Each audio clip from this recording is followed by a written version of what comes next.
মৰমৰ ছাত্ৰ ছাত্ৰীসকল, তোমালোকৰ প্ৰিয় চেনেল ইংলিছ লাৰ্ণিং আছামলৈ মই তোমালোকক স্বাগতম জনাই আজি মই তোমালোকৰ আগত গোৱালপাৰা জিলাত অনুষ্ঠিত হোৱা HS pre test examination 2024 class 12ৰ এডুকেশ্যনৰ কোৱেশ্চন পেপাৰখনৰ সলিউশ্যন লৈ উপস্থিত হৈছোঁ। আজিৰ এই ভিডিঅ'ত মই তোমালোকৰ আগত কোৱেশ্চন নম্বৰ 1ৰ 16টা অতি চমু প্ৰশ্ন, কোৱেশ্চন নম্বৰ 2ৰ 15টা চমু প্ৰশ্ন আৰু কোৱেশ্চন নম্বৰ 4ৰ এফ চতুৰ্থ বিচ্যুতি নিৰ্ণয় কৰাৰ এটা দীঘল প্ৰশ্নৰ গাণিতিক সমস্যা আলোচনা কৰিম। আশা কৰিম এই ভিডিঅ'ৰ বিষয়বস্তুখিনি তোমালোকৰ অহা পৰীক্ষাসমূহত সহায় কৰিব। এইখিনিতে মই তোমালোকক উল্লেখ কৰিব খুজিছোঁ যে অহাকালি গোৱালপাৰা জিলাত এডভান্স আছামিজ আৰু আৰবীৰ পৰীক্ষা আছে। তাৰো ভিডিঅ' সলিউশ্যন কৰি দিবলৈ প্ৰয়াস কৰিম আৰু আজি হৈ যোৱা বায়'লজিৰ ভিডিঅ' আজি সন্ধিয়া ভাগত দিবলৈ প্ৰয়াস কৰিম। গতিকে তোমালোকৰ প্ৰিয় চেনেল ইংলিছ লাৰ্ণিং আছামৰ সৈতে সংযোগ হৈ থকা আৰু এই চেনেলে আগবঢ়া ভিডিঅ'সমূহ উপভোগ কৰা। বলাচোন মৰমৰ ছাত্ৰ ছাত্ৰীসকল, পোনপ্ৰথমতে কোৱেশ্চন নম্বৰ 1টো আলোচনা কৰোঁ। তলত দিয়া প্ৰশ্নসমূহৰ উত্তৰ দিয়া খালী ঠাই পূৰ কৰা যিকোনো 12টা। এ গুৱাহাটী বিশ্ববিদ্যালয় ড্যাশ চনত স্থাপন হৈছিল? উত্তৰ হ'ব 1948 চনত। বি অসমৰ প্ৰথম মাধ্যমিক বিদ্যালয়খনৰ নাম কি? উত্তৰ গুৱাহাটী ছেমিনাৰী স্কুল। চি প্ৰথম যিটো অসমীয়া মিডিয়ামত খালী ঠাই আছে এইটো নহ'ব। অসম মাধ্যমিক শিক্ষা বোৰ্ড ড্যাশৰ নিৰ্দেশ মৰ্মে স্থাপন কৰা হৈছিল? উত্তৰ অসম মাধ্যমিক শিক্ষা আইন 1961ৰ নিৰ্দেশ মৰ্মে। ডি তিবিলিচি আন্তৰ্জাতিক পৰিৱেশ শিক্ষা সন্মিলন ড্যাশ চনত অনুষ্ঠিত হৈছিল? উত্তৰ 1977 চনত অনুষ্ঠিত হৈছিল। ই নম্বৰ ড্যাশ চনত জাৰ্মান দাৰ্শনিক ফ্ৰেডৰিক নিয়েটয়ে পোনপ্ৰথমবাৰৰ বাবে মূল্যবোধ শব্দটো প্ৰয়োগ কৰিছিল? উত্তৰ 1880 চনত। শিক্ষণৰ ড্যাশ পদ্ধতিয়ে স্বাভাৱিক প্ৰৱণতা আৰু কৃত্ৰিম উদ্দীপকৰ মাজত সম্বন্ধ স্থাপন কৰে? এফ নম্বৰ অনুবন্ধন পদ্ধতি হ'ব। যি এজন ছাত্ৰই এটা অংক বহুবাৰ চেষ্টা কৰি নিজেই সমাধান কৰিবলৈ সক্ষম হ'ল, এনে শিক্ষণৰ ড্যাশ প্ৰক্ৰিয়াৰ দ্বাৰা সমৰ্থিত? উত্তৰ হ'ব প্ৰচেষ্টা আৰু ভুল পদ্ধতিৰ দ্বাৰা। এইচ ড্যাশ মনোজগত উদ্দীপকৰ তীব্ৰ প্ৰভাৱ থাকে? উত্তৰ অনৈচ্ছিক মনোজগত উদ্দীপকৰ তীব্ৰ প্ৰভাৱ থাকে। তো এইখিনি আছিলে 8টা খালী ঠাই আৰু তাৰ সমাধান। এতিয়া মই তোমালোকৰ আগত এটা বাক্যত উত্তৰ দিয়া পৰা প্ৰশ্নসমূহ আলোচনা কৰিম। 1 দূৰশিক্ষা কি? কৈ আছোঁ তোমালোকে অকণমান পিছত, আগতে মুখে মুখে মাতা প্ৰশ্নখিনি কৈ লওঁ। শাৰীৰিক শিক্ষা মানে কি? এইটো কৈ আছোঁ। কে কোন চনত ভাৰত চৰকাৰে মহিলা সবলীকৰণ ৰাষ্ট্ৰীয় নীতি গ্ৰহণ কৰিছিল? উত্তৰ হ'ব 2001 চনত। এল শিক্ষণৰ মৌলিক অনুবন্ধনবাদ তত্ত্বৰ স্ৰষ্টা কোন? উত্তৰ হ'ব আইভান পেভলভ। এম সংবেদনাত্মক স্মৃতি কাক বোলে? অলপ পিছত দি আছোঁ। পশ্চাদমুখী প্ৰতিৰোধ কি? এইটো দি আছোঁ। সমোহিত ৰাশিৰ পৰা মধ্যমা নিৰ্ণয় কৰাৰ সূত্ৰটো এইটো হ'ব মধ্যমা এম ই সমান এল প্লাছ এন বাই 2 মাইনাছ কাম এফ বাই এফ পি ইনটু আই।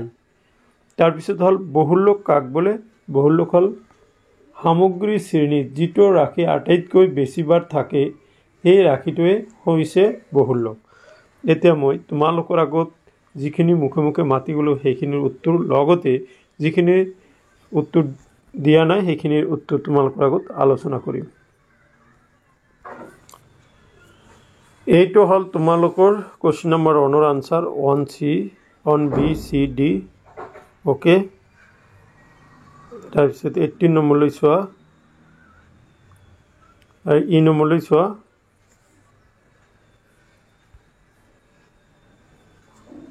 চ' এইখিনি আছিলে যিখিনি মুখে মুখে মাতি গৈছিলোঁ সেইখিনিৰ আনসাৰ। এতিয়া মই তোমালোকৰ আগত যিখিনি এৰি গৈছিলোঁ সেইখিনি আনসাৰ আলোচনা কৰিম।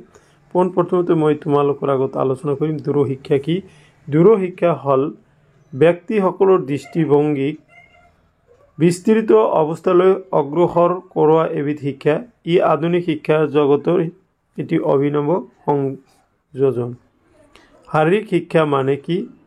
ইয়াতে দেখা, শাৰীৰিক শিক্ষাই এগৰাকী শিশুৰ শাৰীৰিক বিকাশৰ ক্ষেত্ৰত সহায় কৰাৰ উপৰিও সুস্থভাৱে বিকাশৰ মানসিক, সামাজিক আৰু আৱেগিক বিকাশৰ ক্ষেত্ৰত ই সহায়কাৰী। তাৰপিছত আছিলে পশ্চাদমুখী প্ৰতিৰোধ কি? যেতিয়া আমি কোনো এটা বিষয় ঠিক পিছতেই আন এটা বিষয় শিকিবলৈ যাওঁ, দ্বিতীয় বিষয়টোৱে প্ৰথমে শিকা বিষয়টোৰ বেছিভাগ কথাই পাহৰাই দিয়ে। ইয়াকে পশ্চাদমুখী প্ৰতিৰোধ বুলি কোৱা হয়। নেক্সট, সংবেদনাত্মক স্মৃতি কাক বোলে? শৰীৰ, চকু, নাক, কাণ আৰু জিভা আৰু ছাল এই ইন্দ্ৰিয়সমূহৰ প্ৰয়োগেৰে যি স্মৃতি লাভ হয় তাকে বা সেয়ে সংবেদনাত্মক স্মৃতি। এইখিনি আছিলে তোমালোকৰ 16টা অতি চমু প্ৰশ্ন আৰু তাৰ সমাধান। এতিয়া মই তোমালোকৰ আগত প্ৰশ্নটোৰ 15টা চমু প্ৰশ্ন সমাধান কৰি দিম। পোনপ্ৰথমতে মই তোমালোকক প্ৰশ্নটো দেখাই লৈছোঁ। 2 নম্বৰ, তলত দিয়া যিকোনো 12টা প্ৰশ্নৰ উত্তৰ লিখা। এ, ছাত্ৰ ছাত্ৰীৰ ব্যক্তিত্বৰ বিকাশৰ বাবে মাধ্যমিক শিক্ষা আয়োগে আগবঢ়োৱা 2টা পৰামৰ্শ উল্লেখ কৰা। বি, সকলোবিলাক মুক্ত শিক্ষাই দূৰশিক্ষা, কিন্তু সকলোবিলাক দূৰশিক্ষাই মুক্ত নহয়। এতিয়া চি, পত্ৰ বা ডাকযোগে দিয়া শিক্ষাৰ 2টা সুবিধা লিখা। এতিয়া 2 নম্বৰৰ এ, ছাত্ৰ ছাত্ৰীৰ ব্যক্তিত্ব বিকাশৰ বাবে মাধ্যমিক শিক্ষা আয়োগে আগবঢ়োৱা 2টা পৰামৰ্শ লিখা। উত্তৰ,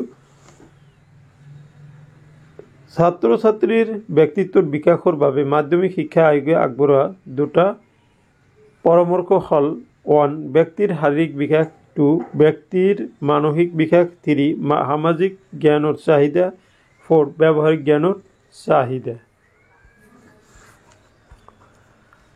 নেক্সট প্ৰশ্নটো হ'ল সকলোবিলাক মুক্ত শিক্ষাই দূৰশিক্ষা, কিন্তু সকলোবিলাক দূৰশিক্ষাই মুক্ত নহয়। 2টা যুক্তি দিয়া। উত্তৰ, সকলোবিলাক মুক্ত শিক্ষাই দূৰশিক্ষা, কিন্তু সকলোবিলাক দূৰশিক্ষাই মুক্ত নহয়।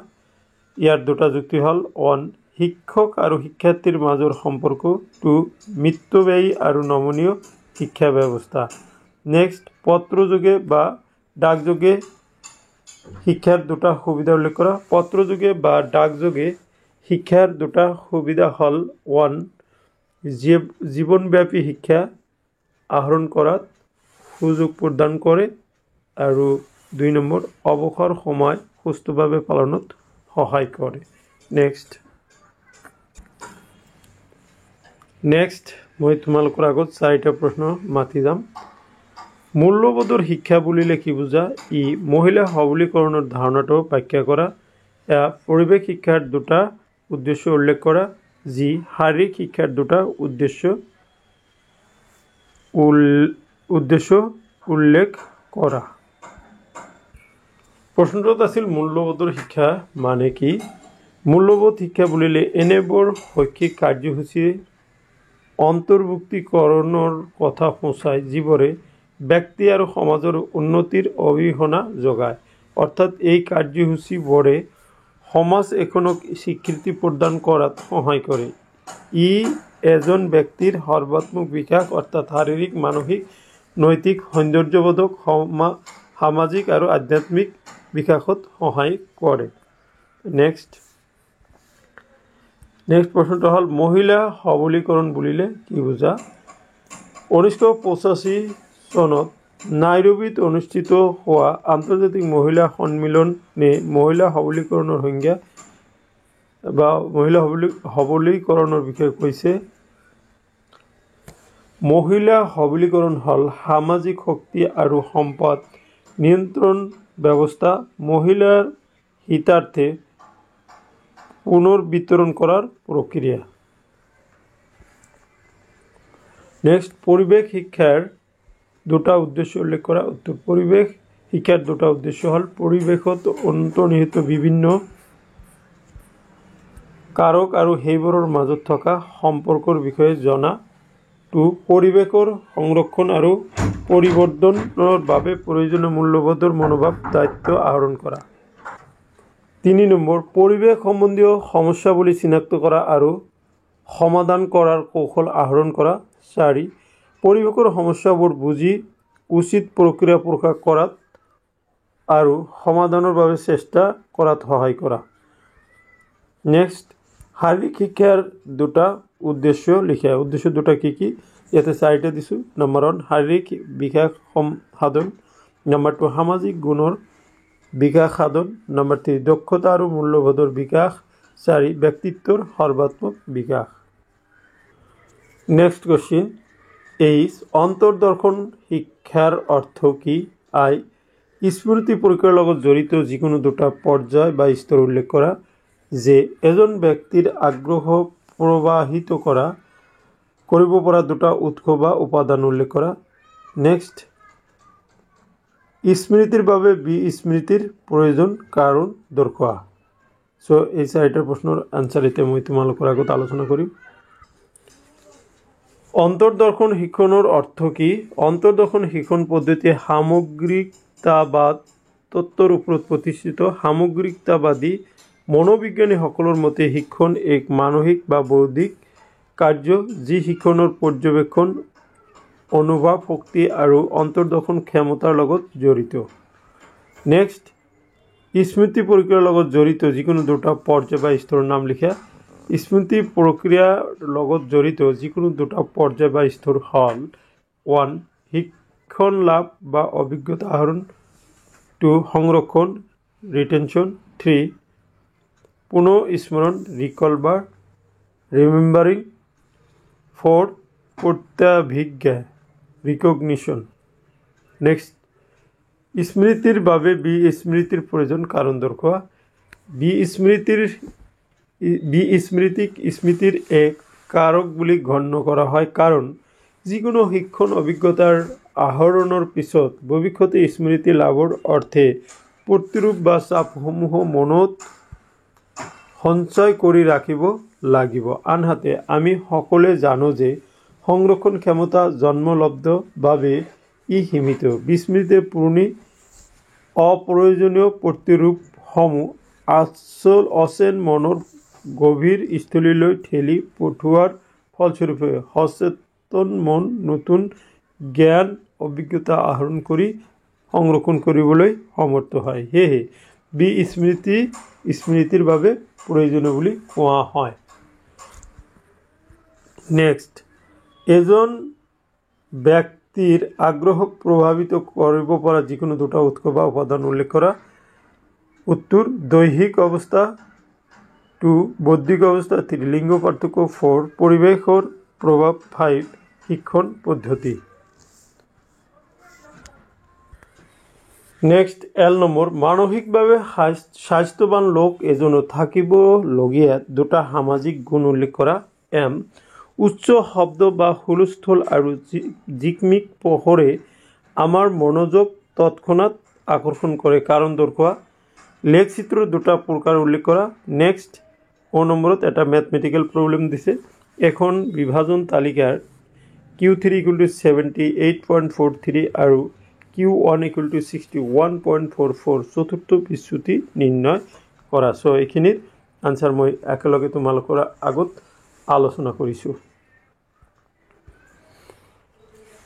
মানসিকভাৱে স্বাস্থ্যৱান লোক এজনৰ থাকিবলগীয়া দুটা সামাজিক গুণ উল্লেখ কৰা। উত্তৰ হ'ব 1 নম্বৰ সমাযোজন ক্ষমতা, 2 নম্বৰ নিয়মীয়া শৃংখলাবদ্ধতা। নেক্সট উচ্চ শব্দ বা হুলস্থুল আৰু জিকমিক পোহৰে আমাৰ মনোযোগ তৎক্ষণাৎ আকৰ্ষণ কৰে কাৰণ দৰ্শোৱা।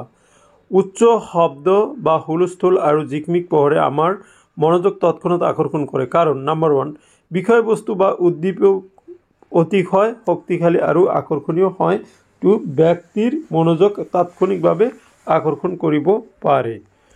নেক্সট দিছিলে লেখচিত্ৰৰ দুটা প্ৰকাৰ উল্লেখ কৰা। উত্তৰ লেখচিত্ৰৰ দুটা প্ৰকাৰ হ'ল বাৰংবাৰিত বহুভুজ আৰু আয়ত চিত্ৰ নাও come to the last question 2 মূল্যাংকৰ একেবাৰে শেষ প্ৰশ্নটো হল এটা ম্যাথমেটিক্যাল প্ৰবলেম এখন বিভাজনৰ তালিকাৰ Q3 = 78.43 আৰু Q1 = 61.44 চতুৰ্থ বিচ্যুতি নিৰ্ণয় কৰা ইয়াতে দিয়া আছে Q3 = 78.43 Q1 = 61.44 Q বা চতুৰ্থ বিচ্যুতি what আমি জানো কি চতুৰ্থ বিচ্যুতি সমান সমান বা Q সমান সমান Q3 - Q1 / 2 গতিকে Q3 হ'ব 78.43 - 61.44 / 2 দিব লাগিব তাৰ পিছত তোমালোকে লিখিবা এটো মাইনাস কৰিলে 16.99 / 2 ৰে ডিভাইড কৰিলে 8.495 গতিকে এটো আমি আসন্ন মান লৈ ললে এনেকৈ লিখিম 8.50 ওকে এতিয়া 3 নম্বৰ প্ৰশ্নখিনি তোমালোকে চাই যোৱা তলত দিয়া যিকোনো 10টা প্ৰশ্ন উত্তৰ 3 আৰু 4 পিছৰ ভিডিওত আলোচনা কৰিব লাগিব যেহেতু ভিডিওটো খুবেই দীঘল হৈ আছে ওকে প্ৰশ্নখিনি তোমালোকে চাই যোৱা মই লাহে লাহে তোমালোকৰ প্ৰশ্নখিনি বুজাত সহায় কৰি দিছো LM ম্যাথমেটিক্যাল প্ৰবলেম পাবা দুটা ম্যাথমেটিক্যাল প্ৰবলেম প্ৰশ্ন 4 তলৰ যিকোনো 4টা প্ৰশ্নৰ উত্তৰ দিয়া ইয়াতে দিয়া হৈছে মাধ্যমিক শিক্ষা বুলি কি বুজা বি মনোযোগ সি শিক্ষণ পদ্ধতি শিক্ষণৰ দুটা শৰ্ত ডি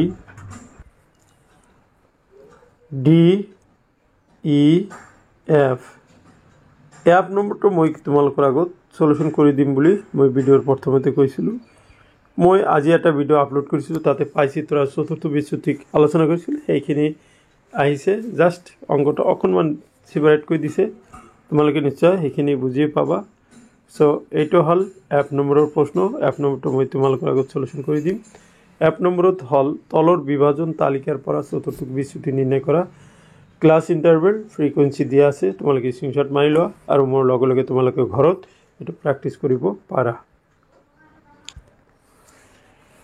তলৰ প্ৰশ্নটো আৰু এবাৰ চাই লোৱা তোমালোকৰ 2019 আছিল এই যে 52 আছিল 52 কেতে 52 ঠাইত কেতে 54 দিব পাৰে মই তোমালোকে এবাৰতে সৰ ব্যৱস্থা কৰি দিছো ওকে টোটাল হল 55 এতিয়া দেখা প্ৰথমতে তোমালোকে চতুৰ্থ বিচ্যুতি নিৰ্ণয় কৰিবলৈ হলে এটা সঞ্চয় বাৰংবাৰিতা লেখ মই যেনেকৈ আঁকি দিছো হেনেকৈ সঞ্চয় বাৰংবাৰিতা বিভাজন তালিকা এটা আঁকি লবা সঞ্চয় বাৰংবাৰিতা তালিকাটো মই এই যেনেকৈ তোমালোকক আঁকি দিছো তোমালোকে চোৱা ওকে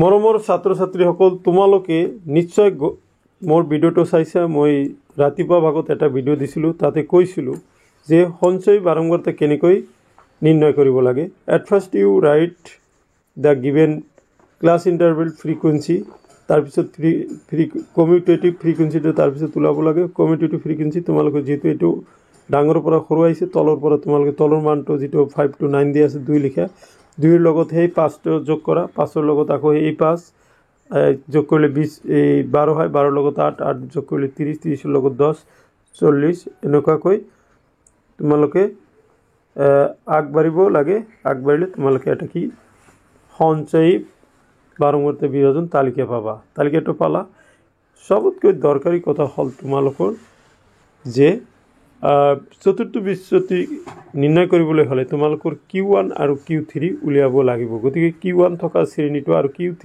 থকা শ্ৰেণীটো তোমালোকৰ উলিয়াব লাগিব যেহেতু ইয়াতে মুঠ বাৰংবাৰিতা n = 55 আছে গতিকে n/4 = কিমান হ'ব 55/4 = 13.75 গতিকে Q1 শ্ৰেণীটো হ'ব 13.75 ঠিক ওপৰৰ যেটো বাৰংবাৰিতা সঞ্চয় বাৰংবাৰিতা থাকে এটো তোমালোক 13.75 ঠিক ওপৰত আছে 20 থকাটো হল এই মই আজ দিছো 20 ৰ পৰা 24 এটো বাৰংবাৰিতা আছে 8 গতিকে Q1 9 শ্ৰেণীটো হ'ব 20ৰ পৰা 24 গতিকে তোমালোকে কি লিখিব লাগিব এটোৰ 0.5 মাইনাস কৰি দে ইয়াৰ লগত 0.5 প্লাস কৰা 19.5 ইয়াতে 24.5 ঠিক হেনেকৈ তোমালোকে 3n/4 ৰ মানটো উলাই লোৱা 3n/4 ৰ মান আমি উলালে 41.25 পাম ঠিক তেনেকৈ 41.25 ঠিক উপৰৰ সঞ্চয় বাৰম্বাৰতাটো হ'ব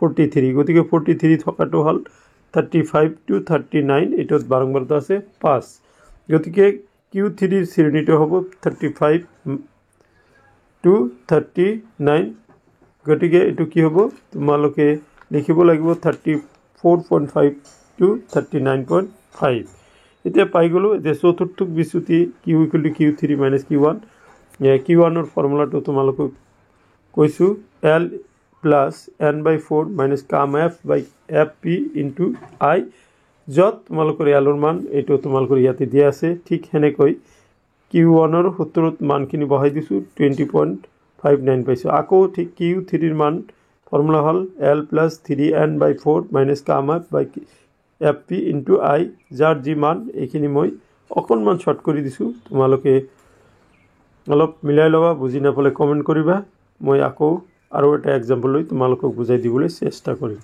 ওকে এনেকৈ ওলোৱাৰ পিছত তাৰ পিছত q = q3 - 1/2 মানখিনি বহাই দিছো দেখাম বহাই দিয়াৰ পিছত চতুৰ্থ বিচ্যুতিটো আমি কিমান পালো 17.16/2 that means 8.58 নিৰ্ণয় চতুৰ্থ বিচ্যুতি 8.58 সো মৰমৰ ছাত্ৰ ছাত্ৰীসকল এইখিনি আছিল আজিৰ এই ভিডিওৰ বিষয়বস্তু আশা কৰিছো আজি মই তোমালোকৰ এই ভিডিওত আলোচনা কৰা 52 নম্বৰে তোমালোকৰ অহা পৰীক্ষাত সহায় কৰিব বাকি যিখিনি প্ৰশ্ন ৰখি গল সেইখিনি তোমালোকৰ আগত সেকেন্ড ভিডিওত আলোচনা কৰি বুলি আশা ৰাখি আজিৰ ভিডিও ইয়াতে সমাপ্ত কৰিছো থ্যাংক ইউ ফৰ ওয়াচিং